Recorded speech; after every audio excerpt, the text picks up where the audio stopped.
Alright, I'm going to use some math to describe the optimization that takes place when you use approval with quotas and for proportional representation. So say you have a few candidates and there's a few candidates to choose from. You want to choose two of them. You got A, B, and C. What you would do is you would use this approval with quotas method, and you would look at who has the most votes right off the bat. C, so C gets in there, he fills up the quota bucket this much, and then you also have another candidate to choose. Are you going to choose A or B? A and B have about the same number of votes, but A represents people that are less represented, so A is going to be chosen and it'll fit right there. So you got A and C. Now why do we choose A over B? Because we would prefer to represent the people that are less represented rather than people that are already represented.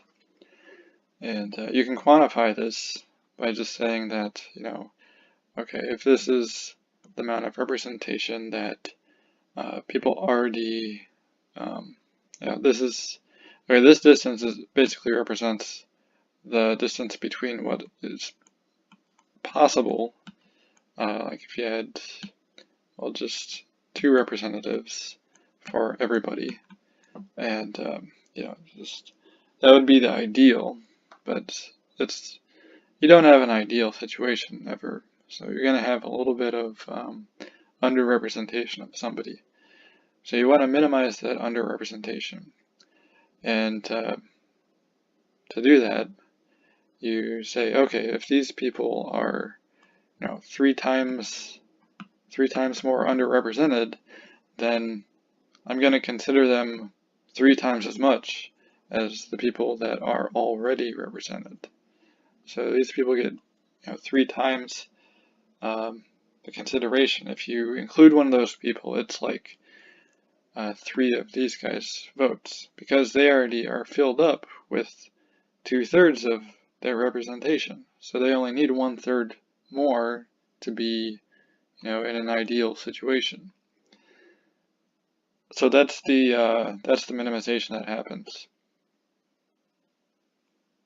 Now, how does this look mathematically? Well, you could use a quadratic curve.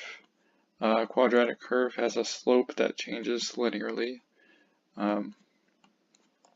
So here, like, this is a closed circle point, and this is the open circle point.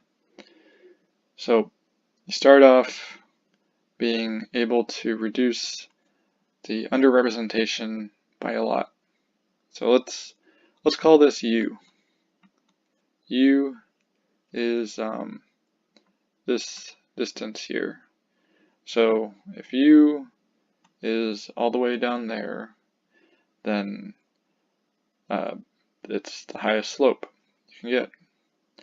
And then if you add a representative to U, then you bump up to here, and you reduce by that amount, the underrepresentation. So let's add that point here. And if you look at the slope at this midpoint here, then that is this slope there. So you multiply that by the amount of underrepresentation that's given, and you'll get, well, let me write this out a little bit. So this slope is going to be approximately, proportional to U. Like if U is small, then this is small. If U is big, then it's big. So it's proportional to U, and it's also going to be reduced a little bit. It's not going to be exactly at U, it's going to be U, and then here's U plus, well, it's better on this graph, U or minus R over V, where V is the number of voters that support this candidate, and R is the amount of representation that each quota gets. So between U and U minus RV, you're going to have this point U minus 1/2 R over V. And actually, it doesn't matter too much. But so this is the pressure, the amount of force behind giving a representative to this voter, U minus 1/2 R over V. It's going to be proportional to that amount. And this is just for one voter. So if you multiply this by V number of voters, then you get the total amount of representation or the total amount of underrepresentation that's being alleviated.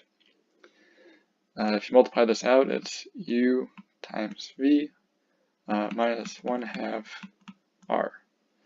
Alright, so this 1/2 R is going to be the same for all the different choices of candidates, because every candidate gets the same amount of representation.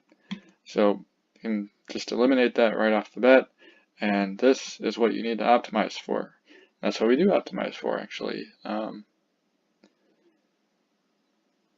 So this is U times V. That's kind of an easy case where everybody is being underrepresented the same, but some people are less represented than others. Like these guys are already represented here, and so if you sum for every voter the amount they're underrepresented, then you get U times V in the easy case where everybody is the same. But if you get the sum of the underrepresentation, that is equivalent to that. So if you minimize that, then you're also minimizing this curve here for each voter. This curve here is very important because it represents the variance. And minimizing variance is what you do when you're curve fitting. It's what you do when you're optimizing something.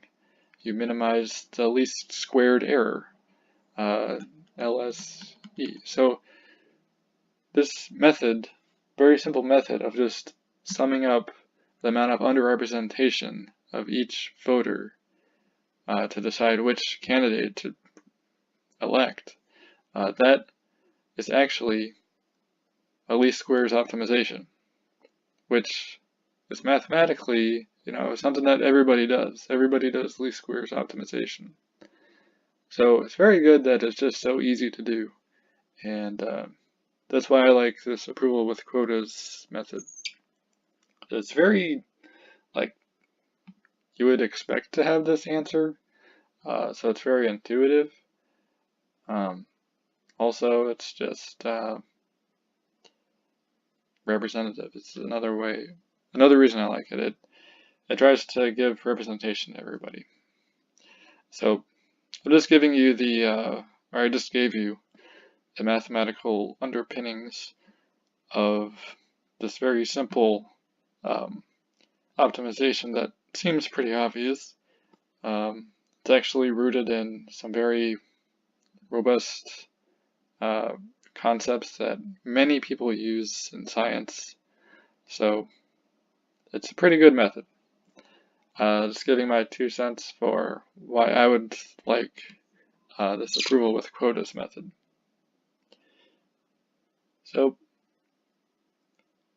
that's about it. This was one particular example. This is an ideal scenario, and this is kind of the force behind choosing something, and this is the minimization objective function or cost function, the variance, and this is what that minimization would be proportional to, or that force would be proportional to, and luckily everything works out there, and you just get a very simple term out of it.